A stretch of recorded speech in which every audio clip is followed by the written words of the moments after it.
जय हिंद सर। जैन जैन। और प्रीत यहाँ कैसा आना हुआ? सर मुझे कल रात को कमिश्नर सर का फ़ोन आया था कि बड़ेपुर गांव के लिए रवाना हो जाओ और वहाँ दिल्ली सर के साथ केस सोल्व करने में मदद करो।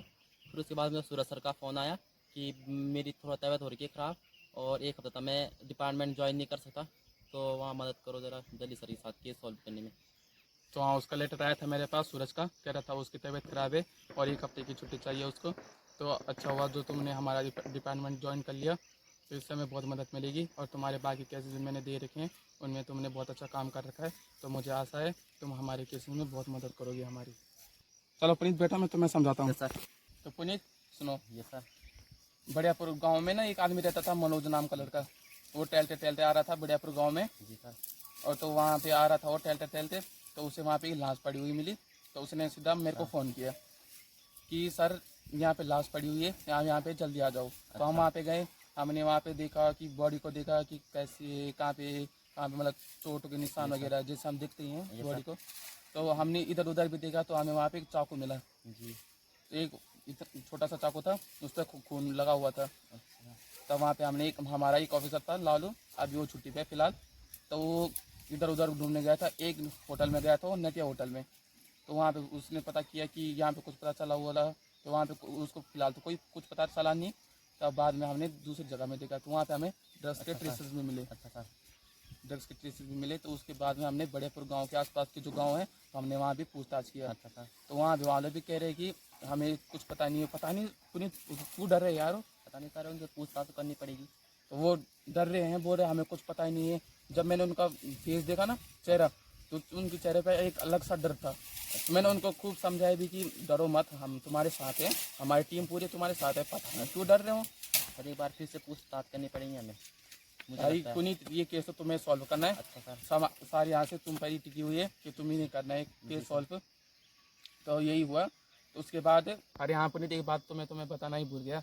उसके बाद हम बॉडी को फोरेंसिक लैब में ले गए, और डॉक्टर किशोरी लाल ने बताया कि उसका पहले गला घोटा गया, उसके बाद चाकू से मार डाला उसको, और फिर उसके बाद बॉडी को बढ़ियापुर गांव में फेंक दिया गया। देखो सर, मैंने अपने करियर में केस तो बहुत सॉल्व कर रखे है, पर ऐसा केस पहली बार देख रहा हूँ। देखो पुनीत, ये केस भी तुम्हें सॉल्व करना है, और तुम्हारे बाकी केसेस भी मैंने दे रखे हैं, उनमें तुमने बहुत अच्छा काम कर रखा है। ठीक है सर, इस केस को मैं ही सॉल्व करूँगा, वो भी अपने तरीके से। ठीक है पुनीत, ये केस मैं तुम्हें हैंड ओवर करता हूँ, और ये केस तुम्हें सॉल्व करना है। ठीक है सर, इस केस को सॉल्व करने में मैं अभी से लग जाता हूँ। ठीक है सर, मैं उधर चलता हूँ, उधर कोई होगा तो उससे पूछताछ करता हूँ। ठीक है पुनीत, मैं ये रुकता, तुम उधर जाओ पूछताछ करने। अगर तुम्हें कोई सबूत मिलता है तो मुझे आके बताओ। Yes sir.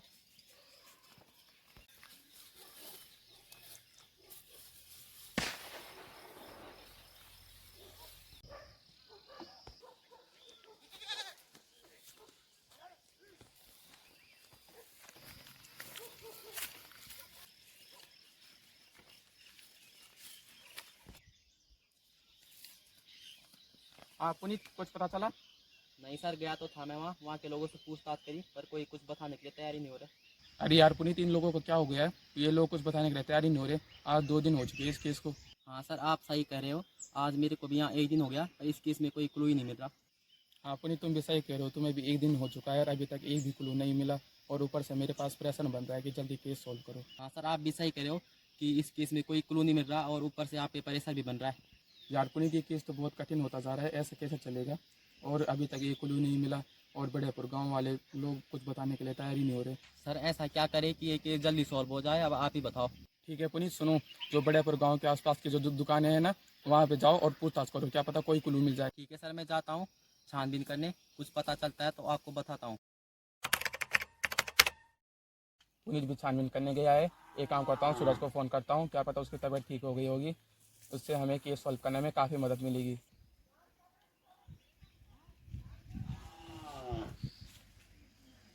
हाँ हेलो सूरज, तबीयत ठीक हो गई तुम्हारी? जी सर, मेरी तबीयत अब बिल्कुल ठीक है। सूरज, अगर तुम्हारी तबीयत ठीक है तो डिपार्टमेंट ज्वाइन कर सकते हो। जी सर, बिल्कुल कर सकता हूँ। ठीक है सूरज, आ जाओ। जी सर, मैं पहुँचता हूँ 2 मिनट में।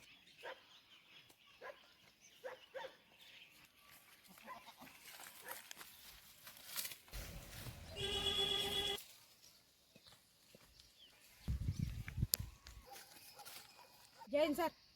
जैन जैन। सूरज, कैसी है तबीयत तुम्हारी? सर मेरी तबीयत अब बिल्कुल ठीक है। अच्छा सूरज, इस केस में काम कर सकते हो? जी सर, बिल्कुल काम कर सकता हूँ। सूरज, एक काम करो, बढ़ियापुर गाँव के आसपास की जो दुकानें, वहाँ जाओ पूछताछ करने, पुनीत तो पहले से वहाँ जा रखा है पूछताछ करने, और मैंने उसे बोल रखा है कि कुछ पता चलेगा तो मुझे इन्फॉर्म करो, तुम भी जाओ उसकी साथ मदद करो उसकी, तुम दोनों साथ में रहोगी तो तुम्हें जल्दी सबूत मिल जाएंगे। ठीक है सर, मैं जाता हूँ अभी छानबीन करने।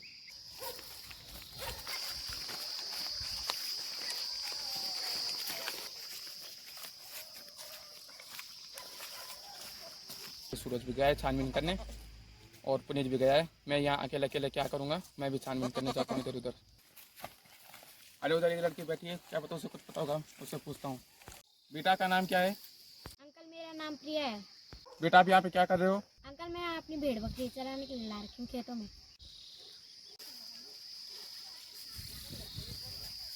बेटा आपके गांव का नाम क्या है? अंकल मेरे गांव का नाम मध्यमपुर है। बेटा जो तुम्हारे पास का गांव नहीं है बढ़ियापुर, उसके बारे में तो तुम जानते ही होंगे। वहाँ पे एक कत्ल हुआ था, उसका नाम रंगू था।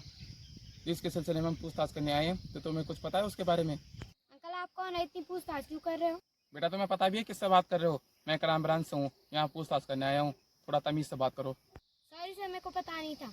चलो कोई बात नहीं बेटा, तुम्हें पता नहीं था कि मैं क्राइम ब्रांच से हूँ। चलो ये सब छोड़ो, जो बढ़ियापुर गाँव में कत्ल हुआ था उसके बारे में कुछ बता सकते हो? सर सुना तो था कि बड़ेपुर गांव में एक खून हुआ था, पर मुझे उसके बारे में कुछ पता नहीं है। चलो कोई बात नहीं बेटा, तुमने हमारी इतनी मदद की, थैंक यू।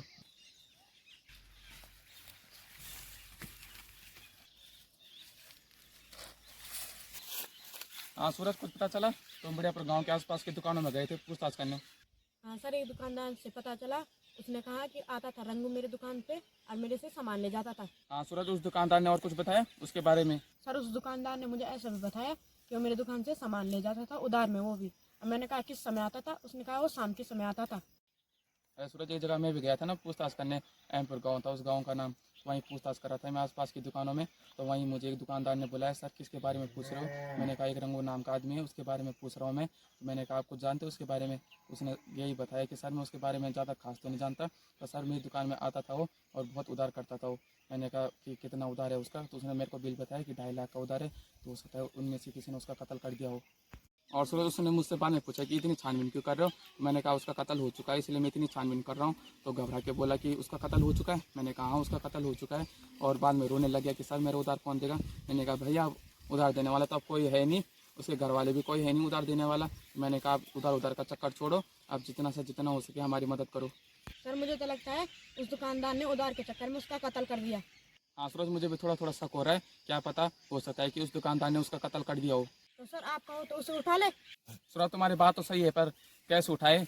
ना हमारे पास कोई सबूत है ना वारंट है, किस बेस पे उठाए उसको? तो सर आप क्या करें, आप ही बताओ। सूरज मैं एक काम करता हूँ, कमिश्नर सर को फ़ोन करता हूँ और उसके नाम का वारंट पेपर तैयार कराता हूँ ताकि हम उसे अरेस्ट कर सके।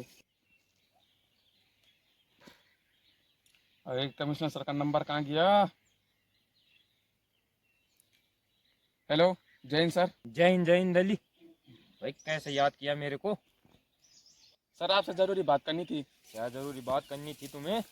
जल्दी बताओ यार, मेरी मीटिंग भी है। सर किसी को अरेस्ट करना है इसीलिए वारंट पेपर की ज़रूरत है, आप वारंट पेपर तैयार करवा सकते हो? ठीक है दिल्ली, मैं वारंट पेपर तैयार करवाता हूँ और तुम्हें मेल करता हूँ, ठीक है? ठीक है सर, वारंट पेपर तैयार करा के मुझे मेल करो।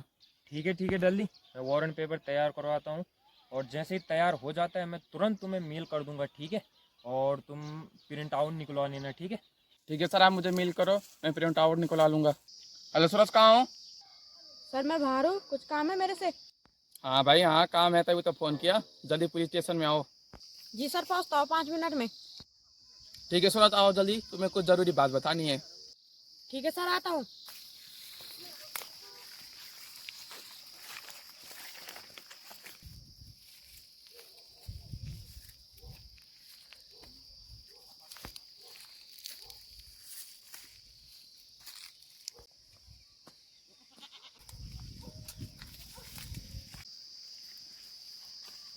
हाँ सर, आपने बुलाया? हाँ सूरज, मैंने बुलाया, मैंने कमिश्नर सर से बात कर लिए। उन्होंने कहा मैं तुम्हें मेल कर दूंगा और तुम प्रिंट आउट निकलवा लेना। सर अब तो अच्छा हो गया, अब हम उसे गिरफ्तार कर सकते हैं।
सूरज तुम सही तो कह रहे हो, पर अभी वारंट पेपर तैयार नहीं है।